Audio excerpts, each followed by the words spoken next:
Hey, Tripzero here, and this is Tripzero Does Fogponics episode 5.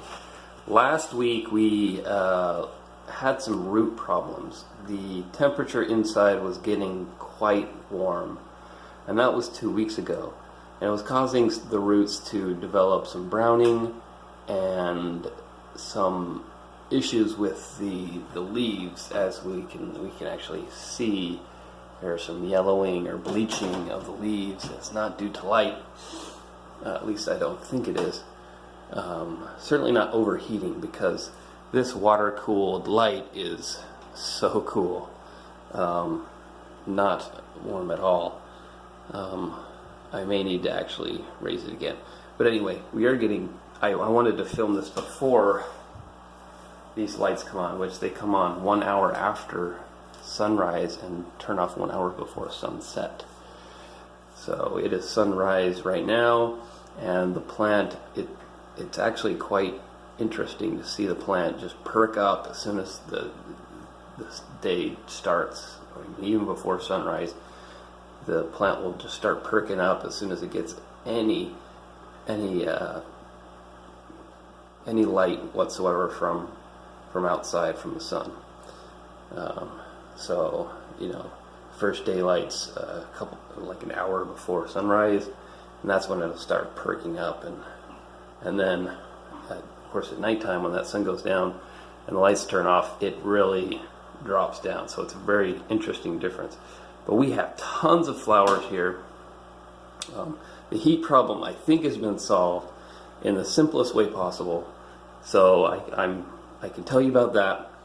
But yeah, just look at the fruit. This big long bean. And we've got more down here. These green beans just growing.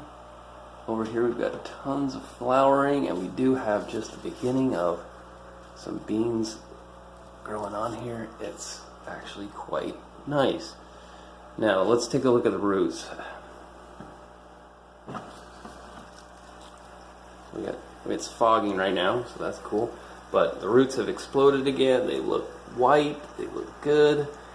And look at all that fog going on right now. It's awesome. So the way I solved the heat problem has to do with these air tubes. I'm blowing air as if it was a deep water culture into a bubbler, which helps keep it cool. And the reason why it helps keep it cool is because the air from the outside is cooler than the water on the inside, and so there's an energy transfer from the water to the air, which then escapes out. Now that does make this kind of like a hybrid deep water culture fogger, but it's the simplest way, I think, to cool it. There may be a simpler way, like before I added the bubbler,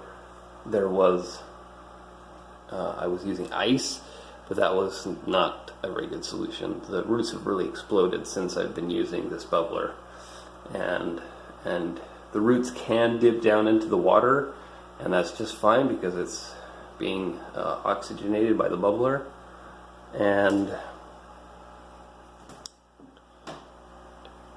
it's just good.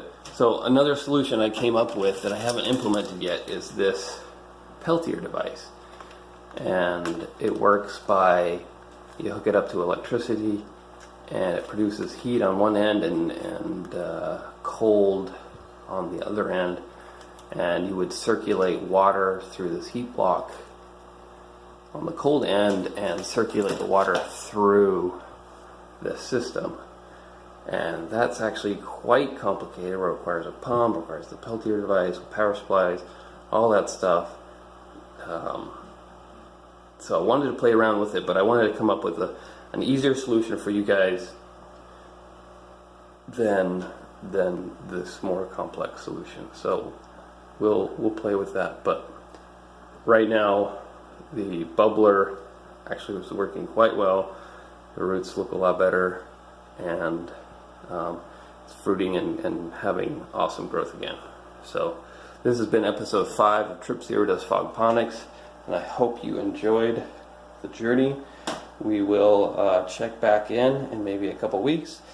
And these green beans have a 50-day turnaround, so we're approaching that pretty soon. I'll have to do the math, see what day we're on, but we should have harvestable fruit in about 50 days.